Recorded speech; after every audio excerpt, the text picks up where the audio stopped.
여러 달 전에 제가 책을 싸들고 도서관에 가서 책을 읽은 적이 있는데요. 다 마치고 밤에 짐을 싸들고 나가려고 하는데 뒷주머니에 있는 지갑이 안 보이는 거예요. 어디 갔나? 하루 종일 내가 지갑을 언제 꺼냈지? 어디를 들렸지? 생각나는 동선을 따라서 1층부터 3층까지 오르락 내리락 하면서 쥐잡듯이 찾아도 지갑이 안 보여요. 그래서 다시 도서실로 들어오니까요, 이 도서실에 공부하는 사람들이 전부 다 도둑같이 보이는 거 있죠. 도대체 어떤 놈이 훔쳐간 거야? 참 날렵하기도 하다. 이래가지고는 속상해가지고요, 찾지 못하고 이제 사무실로 갔어요. 혹시 분실물 들어온 거 있습니까? 없다는 거예요. 내일 다시 한번 연락해보라는 거죠. 그래서 와가지고는 그 지갑 안에 있는 카드 중지시키고 현금도 약간 있었지만은 뭐 또 기다리는 수밖에. 그리고서 다음날 전화했더니 안 들어왔다고. 전화번호 남겨주면 혹시라도 지갑 오면은 연락을 주겠다는 거예요. 그리고서는 이제 한 일주일 지났나요? 남모르는 전화가 왔어요. 보니까 도서실에서 그 직원이 왔어요. 지갑이 하나 들어왔는데 어떤 색깔이에요? 예, 짙은 갈색이에요. 돈 얼마 들었어요? 뭐 3만 원 들었어요. 뭐 이러면서 확인했더니 한번 비슷한 데 와서 보라는 거예요. 딱 갔더니 야, 카드도 그대로 있고 현금도 그대로 있고 누가 찾아가지고 갖다 놓은 거 있죠. 하여튼 일주일 동안 이 지갑 하나 잃어버렸다고 아무 일도 못 하겠더라고. 생각이 그냥 집중이 돼가지고. 여러분은 올 한 해 1년 동안 혹시 잃어버린 것이 무엇입니까? 또 그것 때문에 얼마나 힘들어 하셨어요? 혹자는 말하기를 살면서 겪게 되는 가장 큰 고통이 있다면 그것은 아끼고 사랑하는 어떤 대상을 잃어버리는 경험이다. 이렇게 이야기했어요. 나는 이것을 상실의 아픔이라고 말하고 싶은데요. 사실 이런 일들은 비록 안타깝고 슬픈 일임에도 불구하고 크든 작든 우리 인생은 상실을 경험하는 과정이라고 할 수 있습니다. 어떻게 보면 우리가 태어날 때부터 상실을 경험하지요. 발달 심리학자들은 말합니다. 갓난 아이는 엄마 뱃속에서 세상으로 나오는 순간 자신의 안락한 어머니 뱃속에 있던 안식처를 상실함으로써 극심한 스트레스를 경험한다. 그리했어요. 거기다가 그냥 거꾸로 들어가지고 냅다 궁뎅이를 후려치잖아요. 그 애한테는 얼마나 큰 충격이겠어요. 가만히 생각해 보면은 매우 고통스럽겠다 싶습니다. 심지어 아이가 성장해서 물었던 젖을 떼는 것도 엄마 품을 잃어버리는 상실이라고 말합니다. 그래서 인생 전체가 소중합니다만은 특별히 그 유아기 시절 삶의 기초가 놓아지는 요때에 더더욱 아이의 상실감을 최소화하는 것이 인격 형성에 큰 영향을 끼친다. 그리했어요. 그래서 아이와 전보다 더 스킨십을 많이 해주고 또 함께 놀아주는 시간을 자주 갖고 해야 한다는 것입니다. 갓난 아이뿐만이 아니죠. 청소년을 지나 장년이 되면 특히 60세 전후로 해서 상실을 다각도로 경험하는 연령이라고 할 수 있어요. 혹시 젊은 분들 계시면 60세 전후의 부모님들을 떠올리면서 한번 진지하게 이 말을 좀 들어보세요. 60세 전후는 슬픔의 세대가 아닌가 이런 생각을 해봅니다. 왜요? 다 큰 어른이라도 자신의 부모들이 세상을 떠나는 시기이거든요. 그래서 마치 고아처럼 이 세상에 덩그러니 남는 이런 상실을 경험하게 됩니다. 자식들은 어떻습니까? 참 눈에 넣어도 아프지 않은 소중한 자식들이 이제 자신들의 가정을 차리기 위해서 부모의 품을 떠나는, 그래서 또다시 상실을 경험하는 그런 시기가 아닙니까? 그리고 정작 자기 자신은 정든 직장을 떠나야 하는 그런 시기가 다가옵니다. 일도 역할도 현역에서 물러나는 것이죠. 상실이 참 많아요. 그러다가 시간이 또 흐르게 되면 가장 소중한 평생을 함께했던 사랑하는 배우자가 또 나를 떠나는 이런 안타까운 현실이 찾아오지 않습니까? 아무튼 인간은 이런 상실의 경험을 통해서 더욱 성숙해져 가고 삶에 대해 이해가 깊어져 갑니다. 솔로몬 왕은 이 상실의 경험에 대해서 이렇게 언급을 했어요. 우리 한번 전도서 3장 5절 6절을 읽어보실까요? 자, 시작. 안을 때가 있고 않는 일을 멀리할 때가 있으며 찾을 때가 있고 잃을 때가 있으며 지킬 때가 있고 버릴 때가 있으며, 우리가 살면서 맞닥뜨릴 수 있는 28가지 이상의 다양한 사건들을 열거하면서 그 중에 찾을 때가 있고 잃을 때가 있다는 거 아니겠어요? 무슨 말입니까? 잃는다는 것은 아픈 일이지만은 엄연한 삶의 한 부분이라는 것입니다. 우리가 원하든 원치 않든 삶의 주관자이신 하나님께서 우리 인생의 곳곳에 상실의 경험을 두셔서 우리를 연단해 가시는 것입니다. 이것이 상실의 훈련이에요.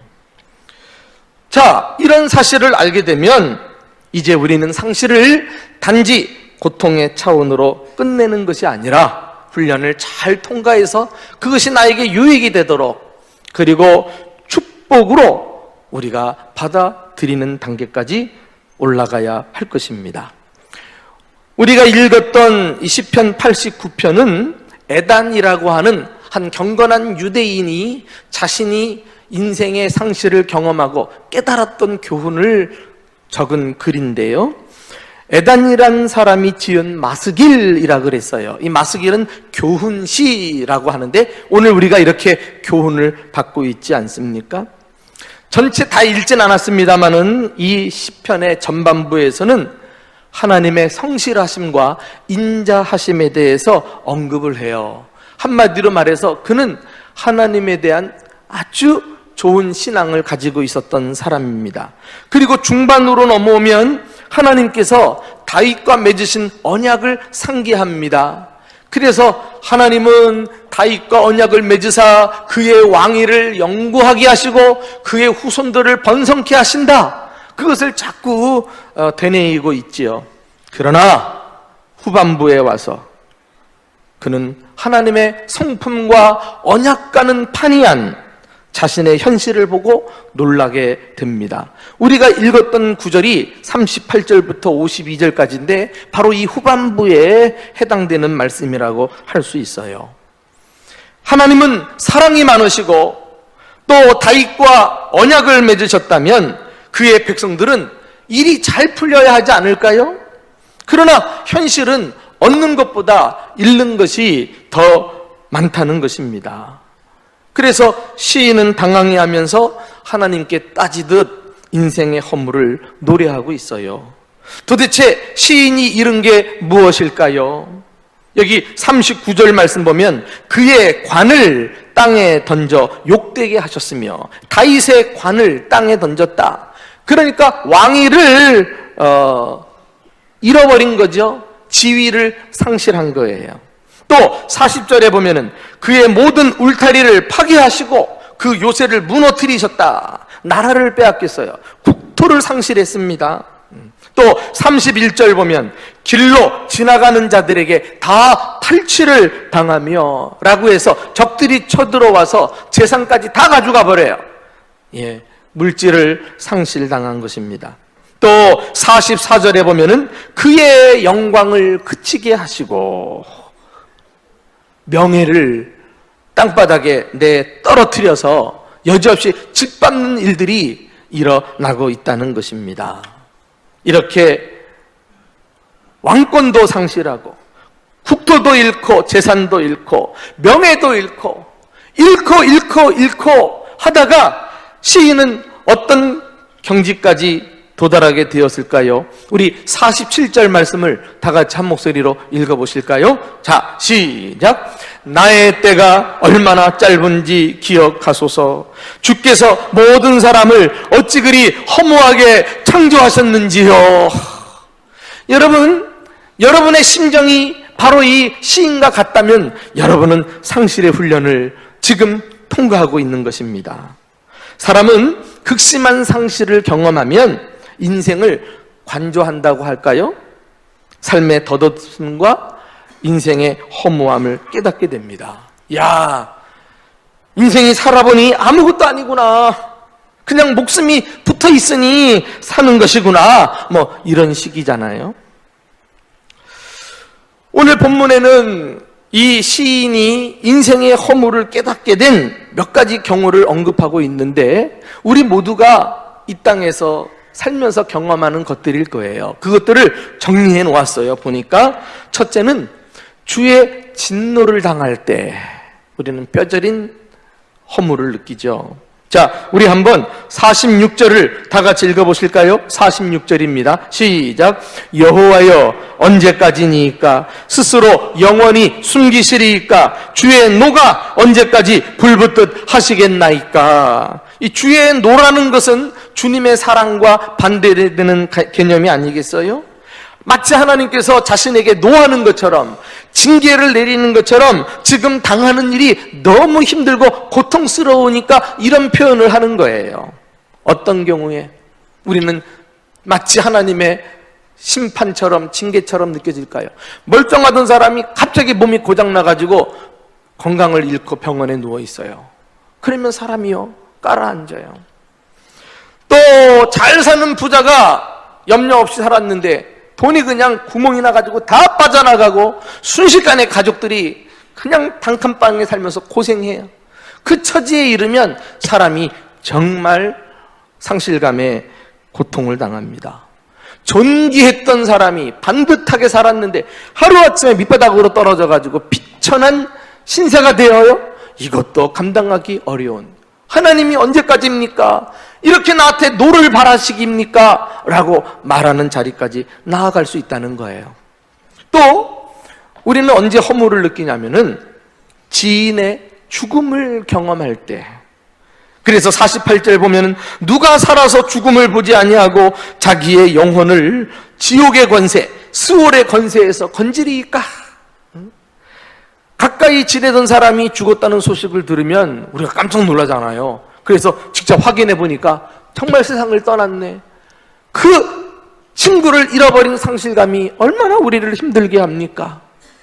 거기다가 더욱이 사랑하는 가족들이 갑작스럽게 죽음으로 인해서 그 가족의 공간이 크게 느껴진다면 그건 정말 너무 힘든 거예요.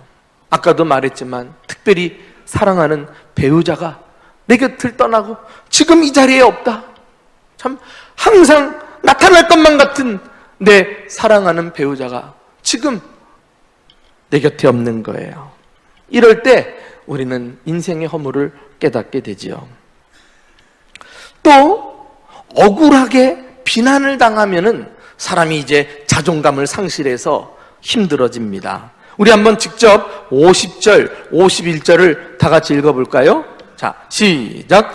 주는 주의 종들이 받은 비방을 기억하소서. 많은 민족의 비방이 내 품에 있사오니 여호와여 내 비방은 주의 원수들이 주의 기름 부음 받은 자의 행동을 비방한 것이로소이다. 내가 잘못해서 비난받으면 책망인 줄 알고 받을 텐데 이거는 이유도 없이 억울하게 일방적으로 비난을 당하는 사람 앞에서 누군들 견뎌낼 만한 사람은 없을 것 같아요.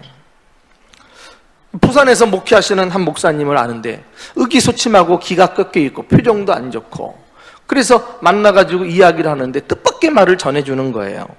몇몇 교인들이 모일 때마다 목사님이 마음에 들지 않는다고 비난을 하는 거예요. 목사님의 인격을 깎아내리고 사사건건 하는 일마다 시비를 건다는 것입니다. 그런데 목사님은 그들과 똑같이 할 수 없잖아요. 속에서는 부글부글 끓어올랐지만 겉으로는 그냥 허허하고 웃어 넘기실 뿐이었어요. 한 번은 이분이 부산에서 서울 갈 일이 있어가지고 기차를 탔는데 중간쯤 가다가 잠시 밖으로 나와서 바람 좀 쐴 겸 달리는 기차 난간을 딱 잡았는데요, 그 순간 퍼뜩 드는 생각이, 야, 내가 이렇게 살아서 뭐하나 싶으면서 밖으로 뛰어내리고 싶은 충동이 일어나더라는 거예요. 죽고 싶은 거죠. 그러면서 이야기하시는데, 목사만 아니었으면, 하나님 믿는 사람만 아니었으면 정말 뛰어내릴 수도 있었겠다 싶었다는 거예요. 목사도 비난받을 때 죽고 싶은 생각이 든다면 일반 사람들은 같은 경우를 당할 때 얼마나 힘들겠어요. 그러나 사랑하는 교우 여러분, 우리는 본문에서 인생의 상실과 고통의 경험 속에서도 이 극심한 허물을 딛고 신앙으로 일어서는 신앙인의 모습을 발견하게 됩니다. 그리하여 오늘 시편은 해피엔드로 끝나요. 52절을 한번 다 같이 읽어볼까요? 52절 마지막 구절입니다. 시작. 여호와를 영원히 찬송할지어다. 아멘, 아멘.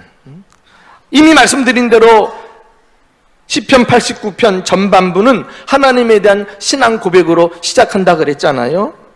그리고 잠시 자신이 믿는 하나님과는 다른 모순된 삶의 현실 속에서 회의에 빠져 괴로워하지만은 다시 신앙을 붙들고 일어서요.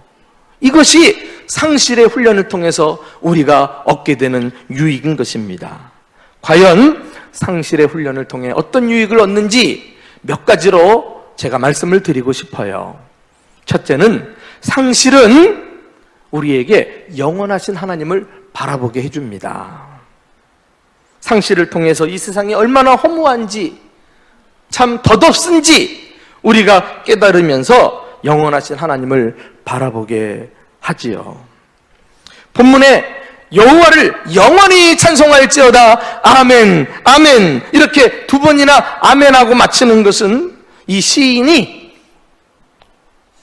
허물을 딛고 깊은 상실감을 넘어 신앙적인 결의가 얼마나 확고한지를 우리가 발견할 수 있는 표현이 아닐까요? 한 번도 중요한데 아멘, 아멘 그랬어요. 매추인이라는 성경 주석가는 첫 번째 아멘은 하나님의 성품에 대한 동의다 그랬어요. 현실은 하나님이 선한 것 같지 않고 하나님이 나를 사랑하지 않는 것 같지만은 그래도 하나님의 성실하심과 인자하심을 나는 믿습니다. 아멘. 그런 아멘이에요. 두 번째 아멘은 하나님의 언약의 말씀에 대한 동의다 그랬어요. 반드시 하나님을 믿는 백성들에게 하신 약속 나는 이루어 주실 줄로 믿습니다. 아멘. 이런 것 아니겠어요? 자, 여러분, 우리 52절 우리 신앙 고백으로 다 같이 아멘 아멘 두 번까지 함께 외워보실까요? 자, 시작. 여호와를 영원히 찬송할지어다. 아멘, 아멘. 이 믿음까지 나와야 돼요. 솔로몬을 기억하십니까? 그는 젊어서는 사랑을 노래하는 아가서를 지었고 중년이 되어서는 잠언을 지어 삶의 지혜를 집대성했어요. 그리고 인생 말년에는 자신의 삶을 요약하는 전도서를 기록했네요. 그는 왕으로서 높은 권좌에 앉아서 안 해본 것이 없을 정도로 원하는 것 다 누려본 사람입니다. 해본 사람이. 그러나 전도서 마지막 결론은 어떻게 끝이 나나요? 우리 한번 전도서 12장 13절 말씀을 함께 보실까요? 시작.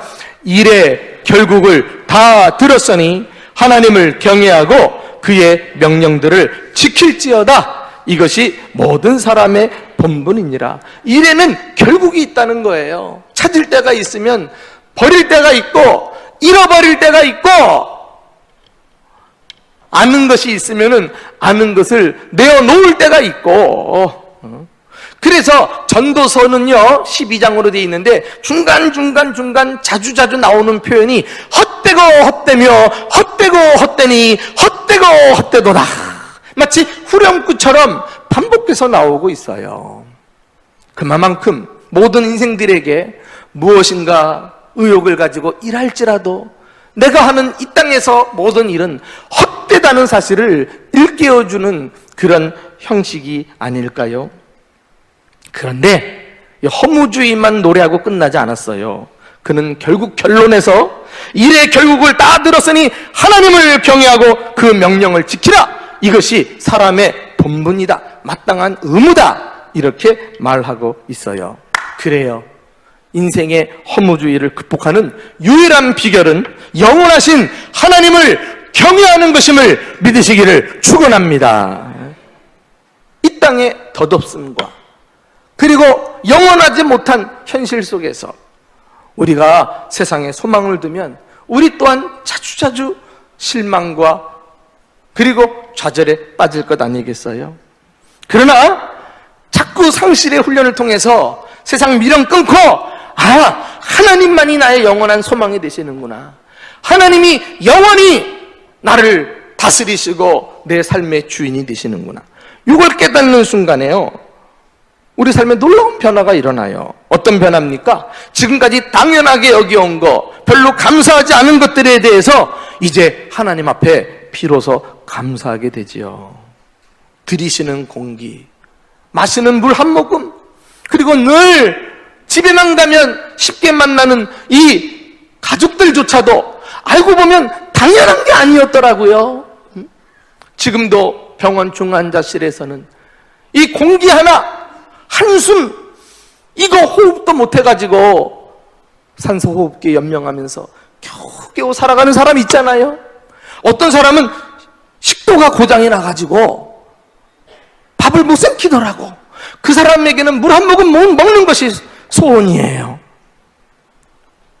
야, 우리가 도대체 어떤 일을 경험해야 하나님 앞에 감사합니까? 시인은 제가 좋아하는 구절 중에 하나가요, 3편 5절에 내가 누워 자고 깨었으니 여호와께서 나를 붙드심이로다. 그 하나님의 사랑과 하나님의 돌보심을 어떤 큰 일을 통해서가 아니라 일상 누워 자고 깨는 평범한 생활 속에서 하나님 앞에 은혜를 깨닫고 감사하고 있잖아요. 여러분, 우리가 밤에 잠자리에 드는 것이 이게 우연입니까? 이게 기적이라는 사실을 모르시나요?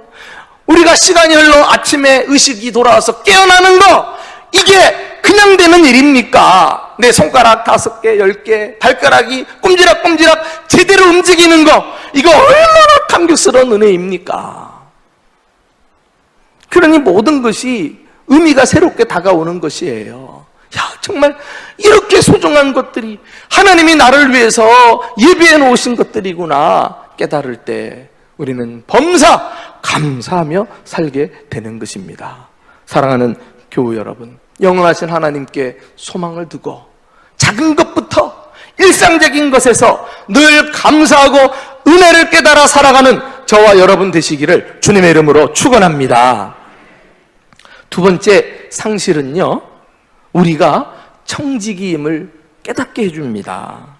그토록 애지중지하고 사랑하던 것이 내 속에서 쑥 하고 빠져나가는 순간 우리는 더 이상 내 자신이 주인이 아님을 깨닫는 거예요. 건강도, 물질도, 명예도, 심지어 내 목숨까지도 어찌 내 마음대로 할 수 있는 게 있던가요? 혹 이 가운데 그렇게 생각하고 앉아 계신 분이 있다면 연령과 관계없이 아직 철이 안 든 분입니다. 누가복음 12장에 가서 보시면은 어리석은 부자가 나오는데 그런 사람하고 똑같다고 할 수 있어요. 여러분, 부자는 머리가 좋아야 합니다. 남들보다 열심히 살아야 돈을 벌고 부자가 되는 거예요.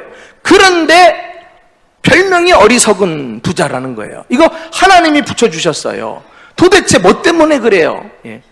자기 주인을 몰라보면 어리석다는 거예요. 우리 한번 그 대목을 읽어볼까요? 누가복음 12장 20절 말씀입니다. 자, 시작. 하나님은 이르시되 어리석은 자여, 오늘 밤에 내 영혼을 도로 찾으리니 그러면 내 준비한 것이 누구의 것이 되겠느냐? 한마디로 네가 지금 가진 것은 하나님의 것이요 하나님의 소유라는 거예요. 이 사람이 왜 어리석은 부자가 되었냐면 돈은 잘 벌었지만 그것을 가지고 자꾸 소유하는 데만 시간을 썼거든요. 그것을 나누고 베풀고 그것을 잘 활용할 생각을 안 하고 잔뜩 쟁여놓는 것만 하니까, 그러니 하나님께서 그의 생명을 그날 밤에 딱 불러가셔요. 하나님은 하실 수 있어요. 왜? 생명의 주인이시니까. 그러니 모으다가 한 번도 못 써먹고 그냥 올라가니까, 네가 소유한 것이 누구의 것이 되겠느냐? 자기 게 아니라는 거예요.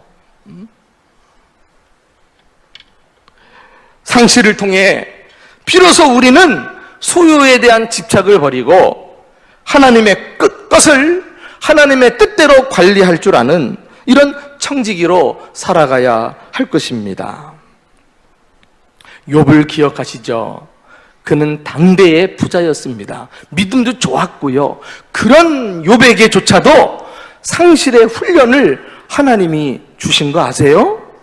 그래서 그가요, 하루아침에 자녀들이 죽습니다. 하루아침에 도둑들이 쳐들어와서 재산을 다 몰수해가고, 하루아침에 건강마저 잃어 고통 중에 있어요. 그런데 그가 했던 고백을 들어보세요. 우리 한번 다 같이 욥기 1장 21절입니다. 다 같이 시작. 이르되 내가 모태에서 알몸으로 나왔사온즉 또한 알몸이 그리로 돌아가올지라. 주시니도 여호와시오 거두시니도 여호와시오니 여호와의 이름이 찬송을 받으실지어다. 아멘. 이 역사의 길이 남을 위대한 신앙 고백은 욥이 아무리 믿음이 좋았다고 해도 이 상실의 훈련을 받지 않았다면 그 입에서 도저히 나올 수 없는 고백인 것입니다. 주시니도 여호와시오 거두시는 이도 여호와시오니 오로지 여호와의 이름이 찬송을 받으소서. 우리 이런 중심 가지고 살아야 되지 않겠어요? 그리하여 내가 지금 소유하고 있는 것에 마음 두지 아니하고 그것이 하나님인 양 집착하고 의지하고 살지 아니하고 선한 청지기로서 하나님 뜻대로 사용하면서 하나님께만 영광이 되도록 하는 이런 삶, 이것이 청지기의 삶이 아니겠습니까? 하나님께서 우리에게도 잠시 맡겨두신 것을 도로 찾으실 때까지 착하고 충성되게 선한 청지기로 살아가는 저와 여러분 되시기를 예수님의 이름으로 축원합니다. 마지막으로, 상실은 다른 사람을 돕는 자가 되게 합니다.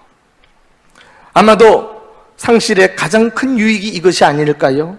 비로소 동일한 아픔으로 고통받는 다른 사람을 위로하는 사람이 되게 하시려고 하나님은 부단히 우리를 빼앗아 가시면서라도 훈련하시는 것입니다.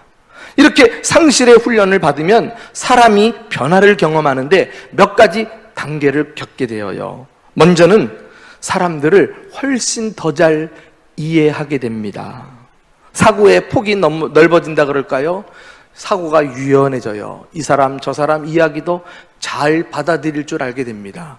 경직된 것이 상실의 훈련을 통해서 자꾸 깨어져 나가는 거죠. 그 다음에 타인의 실수에조차도 관용하는 모습을 보여요. 마음의 용량까지 커지네요. 그래서 좀 더 너그러워집니다. 이제는 어떻게 그럴 수 있어? 자기 기준대로 사람을 판단하고 비난했는데 이것들이 다 깨어져 나가면서 이럴 수도 있구나, 저럴 수도 있구나, 사람이 관용하고 용서하는 삶을 살게 되어요. 무엇보다도 상실의 훈련을 통해서 우리는 사람들의 아픔을 공감하는 자리까지 나아갑니다. 이것을 공감 지수가 올라간다 그러는데, 위로하는 자, 축복하고 치유하는 자로 쓰임받는 거예요.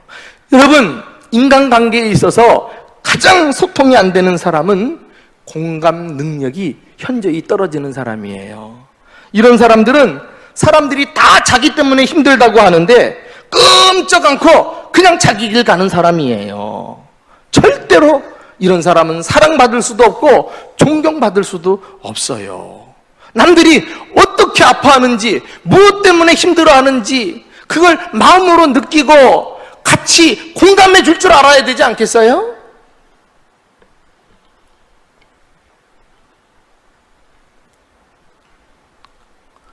사도 바울을 보세요.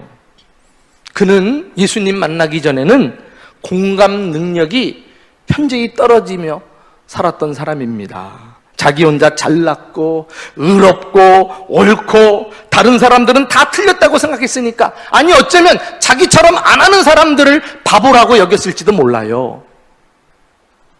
누구보다도 의로운 자, 유대인 중에 유대인, 이렇게 자신의 학식과 문벌과 가문과 배경을 자랑했던 그런 바울. 그런데 그가 예수님을 믿고 상실의 훈련을 받네요. 하나님이 건강도 잃게 하시고 그의 명예도 다 내려놓게 하시고 물질도 빼앗아 가시고, 그러면서 잃고 이러면서 사람이 이제 변화되기 시작하는 거예요. 어떤 사람으로? 부드러운 사람으로, 따뜻한 사람으로, 관계를 세워가는 사람으로. 그래서 그의 서신을 보면은 서로 사랑하라, 서로 불쌍히 여기며 친절하게 하며, 이런 말은 예전에 바울 같아서는 도저히 그 입에서 나올 수 없는 말이에요. 그는 냉혈한이었어요. 스데반이 돌로 쳐 죽을 때 그 돌 던지는 사람들 옷을 지키고 있었던 사람이니까. 그런데 그의 입에서 사랑이란 말이 나오네요. 온유라는 말, 친절이란 말이 나오잖아요. 그러면서 그가 뭐라고 고백하는 줄 알아요? 고린도 후서 1장 4절 말씀을 다 같이 읽어보겠습니다. 자, 시작. 우리의 모든 환난 중에서 우리를 위로하사 우리로 하여금 하나님께 받는 위로로서 모든 환난 중에 있는 자들을 능히 위로하게 하시는 이시로다. 많은 환난 속에서 그때그때 하나님이 위로해 주시고 힘을 얻어서 일어서고 보니까, 아하! 하나님이 이 훈련을 통해서 똑같이 어려움 만난 사람들 위로하라고 하신 뜻이구나. 그리고서는 열심히 자기와 같이 어려움 당하는 사람들 찾아가서 그를 붙들어주고 세워주고 그를 축복하고 하는 일에 전 삶을 살지 않았습니까? 옛날 영국 빅토리아 여왕이 나라를 다스릴 때 있었던 일화입니다. 이 여왕은 한 신하의 아내가 자녀를 유산한 후에 우울증으로 시달리면서 죽음을 생각한다는 소식을 들었어요. 여왕은 친히 그녀를 조용히 방문했습니다. 그리고 여왕이 그 집을 떠나자마자 그녀의 우울증이 신기하게도 씻은 듯 나았어요. 사람들이 궁금해서 어떻게 된 일인지 물었습니다. 그때 이렇게 말했어요. 여왕께서 나의 손을 꼭 잡고 한마디 하셨어요. 당신의 마음이 어떤지 내가 알아요. 그때 나는 여왕께서 얼마 전에 나처럼 유산한 것을 기억해 냈습니다. 그리고 그분의 손을 잡고 있는 순간 신기하게 내 가슴을 죄고 있던 고통이 떠나갔답니다. 이것이 상실의 훈련을 받은 사람만이 할 수 있는 사역이 아닐까요? 당신의 마음이 어떤지 내가 알아. 저도 살아오면서 어떤 상실의 훈련을 받았을까를 떠올려 봤어요. 왜 저라고 많은 것을 잃으며 오지 않았겠어요? 그런데 가장 큰 상실은 지금부터 50년 전 얘기인데요. 초등학교 2학년 때 우리 부모님이 이혼한 사건이었어요. 그때 그 충격이 너무나 커가지고 지금도 어제 일처럼 다 큰 성인인데도 생생하게 떠오르는 것은 어쩔 수 없어요. 저는 부모님이 갈라선 것이 내가 잘못해서인 줄 알았어요. 내가 좀 더 착한 아이였으면, 내가 부모님 말씀 잘 들었으면 우리 부모님들 저렇게 갈라서지 않을 텐데, 이런 생각이 계속 나를 떠나지 않았단 말이에요. 그 이후에 마치 결손가정처럼 한편이 없는 그런 가정에서 성장하면서 경제적으로 혹독한 시련을 겪었지요.